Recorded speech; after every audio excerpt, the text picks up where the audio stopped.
أعوذ بالله من الشيطان الرجيم بسم الله الرحمن الرحيم এখন আমরা আরবি 29টি হরফ শিখব।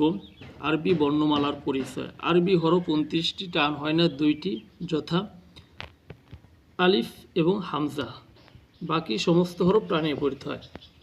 আলিফ, বা, তা, সা, জিম, হা, খ, দাল, জাল, র, ঝা, সিন, শিন, صاد ضاد ضاء ظاء عين غين فاء قاف كاف لام ميم نون واو ها حمزة يا